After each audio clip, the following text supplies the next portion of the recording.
अन्नपूर्णा अन्न हे पूर्ण ब्रह्म या चॅनलमध्ये तुमचं सर्वांचं हार्दिक आज बनवूया झणझणीत असा कांदा आणि बटाट्याचा रस्सा।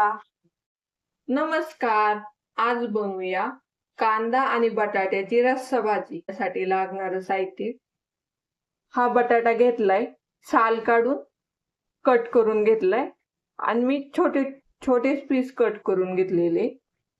कांदा घेतलाय, कोथिंबीर घेतली, मोहरी घेतली, जिरे घेतले, बटाटा आहे म्हणून ओवा घेतलाय, गरम मसाला घेतलाय, हळद घेतली, लाल मिरची पावडर घेतली, कांदा मसाला घेतलाय, मीठ घेतले, धने पावडर घेतली, लसूण घेतलाय, आले घेतलेत, शेंगदाणे, खोबरे घेतलेत। पहिले ना वाटण करून घेऊ। हे शेंगदाणे भाजून घ्यायचे। थोडस ना तेल टाकणारे शेंगदाणे भाजण्यासाठी। खोबरं टाकून घ्यायचे, लसूण पण टाकून घेणारे। याचा ना कलर चेंज होतो भाजून घ्यायचं। हे भाजून झालं, हे वाटून घ्यायचंय।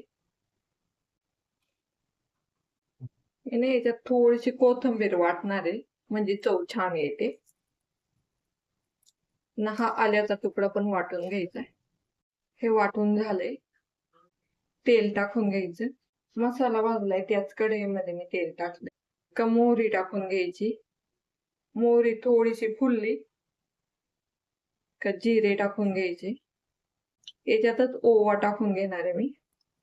कांदा टाकून घेणार आहे। कांदा ना थोडासा सॉफ्ट होईपर्यंत परतून घ्यायचा आहे। थोडस मीठ टाकणार आहे, म्हणजे कांदा लवकर शिजला जाईल आणि जास्त कलर चेंज होऊन नाही द्यायचा याचा। कांदा ना सॉफ्ट झालाय, आता मसाले घालून घेऊ। ही लाल मिरची पावडर टाक, कांदा मसाला टाकायचा आहे, हळद पावडर टाकून घ्यायची, धने पावडर टाकायची, याच्यामध्येच मीठ टाकून घेणार आहे मी आणि हे ना थोडस तेलावर परतून घ्यायचंय। मसाला परतला म्हणजे तरी छान येतो। कांदा परतून झालाय, बटाटे टाकून घ्यायचे। बटाटे पण ह्या मसाल्यांमध्ये परतून घ्यायचे। हा वाटलेला मसाला टाकून घ्यायचा, हा आधीच भाजला होता। हा थोडासा परतून घ्यायचा या मसाल्यांमध्ये। मसाले ना परतून झालेत, आता गरम मसाला टाकून घेऊ। कोथिंबीर टाकायची, हे मिक्स करून घेऊ आणि याच्यामध्ये ना गरम पाणी टाकून घेणार आहे। आता गरम पाणी टाकून घेणार आहे, हे मिक्स करून घ्यायचं